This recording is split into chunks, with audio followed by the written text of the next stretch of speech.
Okay, hi. Let's see, it's Tuesday morning, September 6th, right after Labor Day. Hope you have had a nice weekend and, are ready for get back to work, I guess. Let's see. First off, I want to welcome Salil and Elaine. That's my phone number there. Call me up so that we can get you up to speed. Okay? Yeah. Um, I saw your two names in the message board today that I hadn't seen before, so I'm assuming you're new students. And Julie's name is no longer there, so we may have lost Julie from the course. So, just little changes maybe in the student makeup of the class. But here we go. Let's see. Just a quick review of week one. I was very pleased with our discussions, particularly discussion forum 2, where we talked about strategic thinking and planning, the level of give and take, and real exchange of thought there. I thought was really good. I hope we can build on that as we go forward in the course. I'll also share that in the first course that I taught at Texas A&M immediately prior to this course, we never really seemed to achieve that level of dialogue. So very good. We'll see if we can keep it going. In terms of week one's readings, there were really two main things there. One was a sort of an overview of the nonprofit sector for those of you who don't know it well. These readings are wholly inadequate, frankly, because the nonprofit sector is incredibly diverse.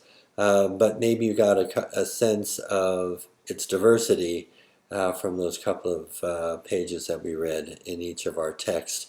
But the one thing I did want to highlight, and I should have highlighted it in response to Kyle's comment in discussion forum 2, related to how few nonprofits seem to have strategic plans. And on page 4, page 4, this sentence here, or paragraph, I think it's really critical to remember. Most reporting nonprofits have small budgets. Indeed, 44.6% had annual expenses less than $100,000. Large nonprofits with expenses of more than $10 million account for only 3.7% of all nonprofits, but they account for a whopping 82.7% of total expenses. Okay, so the point in highlighting that is simply that there's most nonprofits are very small, right? There are 1.2 million that report. I think that's a good number of people who report to the IRS. These are the charities, the 501c3s. There are 101.2 million who report, but most of them are just little mom and pop, community organized group of people get together. They want to try to do something. They form a nonprofit, and they do it with no paid staff typically. And they have run budgets of $100,000 or less. And so it's not surprising that they would not have formal strategic plans, since typically if you hire a consultant and you want to get a strategic plan done, the consultant will charge you $10, $15, $20, $50,000 to do it, right? So it doesn't really quite make sense. And it may be sort of like you with your home finances. Do you have a strategic plan as to how you're going to move forward in your life? I don't know. Anyway, but at the other end of the scale, the nonprofit medical nonprofits and the nonprofit academic organizations, Harvard and all the Ivy Leagues and all the institutions that are not government affiliated or government run or private, those are all big institutions, lots of money, and they should have strategic plans. Okay, so just to note that. Um, and then the second big thing that we tried to do right in the first week was to identify the link between strategic objectives and measuring financial performance. Okay, and so this is really important, or the link between strategic plans and thinking and financial uh, decision making in nonprofits. It's really critical because, okay, go to my notes here. Um, in the private sector, it's really simple. Profit maximization is the ultimate goal, and so deciding whether your financial decisions were good or bad are easily determined by simply looking at the bottom line and how were your profits this quarter, and how consistently have those profits been over time, right? But in nonprofits, the goal is mission maximization, right?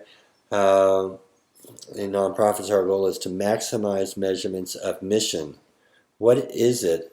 What is the public good that we are trying to accomplish? And what strategic thinking plans are we going to employ to maximize that mission, right? And so beyond not going broke, I'm going to read this a little bit, the quality of our financial decisions is measured in terms of how well those decisions provide the organization with the needed resources to implement operational and organizational strategies that are intended to maximize the mission. Okay, and so, and as we've talked a couple of times, and it's in this book. They basically say no money, no mission, and so um, we can't really evaluate a nonprofit's financial decision making without some reference to whether or not it helped the organization implement its strategic thinking and plans that are intended to maximize the mission of the organization. And so this notion of identifying your strategies and your plans to actually maximize mission is really important to evaluating the correctness or the value of your financial decision making. And so that goes back to this little quote that's nowhere in your text. For a ship without a destination, any port of call will do. Right? So basically, and that's by Robert Penn. He's retired now, but he used to run Vanguard Associates, and he's a really good guy. And so the notion here is that if you don't have a strategy in place for how you're going to maximize mission, or if you don't have a real mission you're trying to achieve, then it's really impossible to determine whether or not your financial decisions have been good, bad, or indifferent, because you have no destination you're trying to reach. So any port of call will do. Any financial performance is okay because you didn't define what it was that you wanted to actually achieve operationally and in relationship to your mission. Okay? Okay, and so while it may sound odd, it's really not that we start this financial course thinking about strategic thinking and strategic planning, because that's really the benchmark against which we are going to measure our financial performance. Okay, and so in week 2, we'll stay on the same theme, and our readings are going to focus on the challenges of developing performance measurements of mission maximization or mission attainment. And our discussion forums will focus on the AmeriCorps budget crisis. Okay? All right. And just lastly, I got another note here somewhere, but it's lost. Here it is. Little note. Let's see, I got a question, I think, from Valerie about how long your assignment should be. I apologize that she sent it, I think, on September 1st, and I didn't see it till this morning. Sorry. I'll try to get better, better there.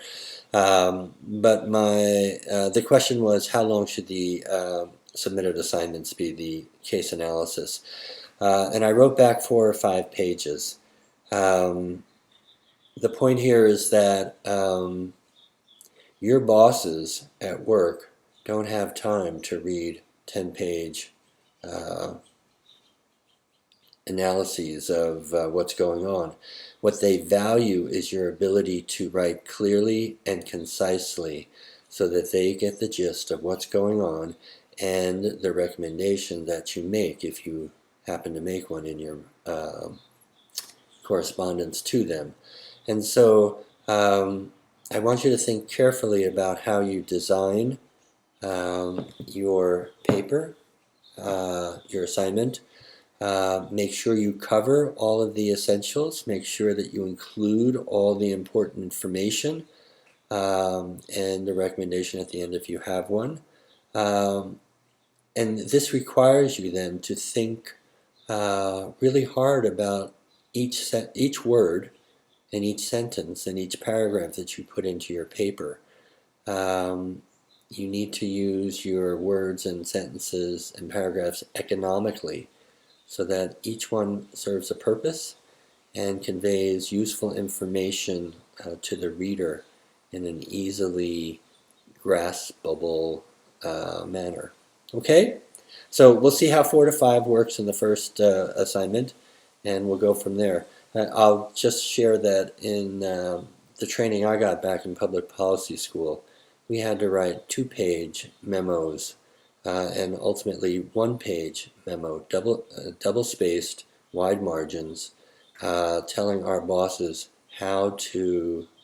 what was going on in complicated, Harvard Kennedy School case studies, such as the one you're reading here.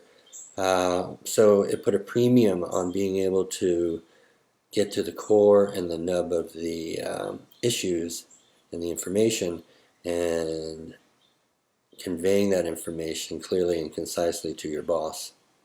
Okay? Alright, so that's where my emphasis on clarity and brevity comes from. And also in my career, I found that, yes, clarity and brevity was very highly valued by my bosses. Okay? Alright, thanks. 12 minutes, ready to go. Again, here's that first one. Okay? Welcome. There we go. Okay? And for all of you, make sure you have that phone number. Use it early and often. Okay? Alright, thanks. Bye-bye.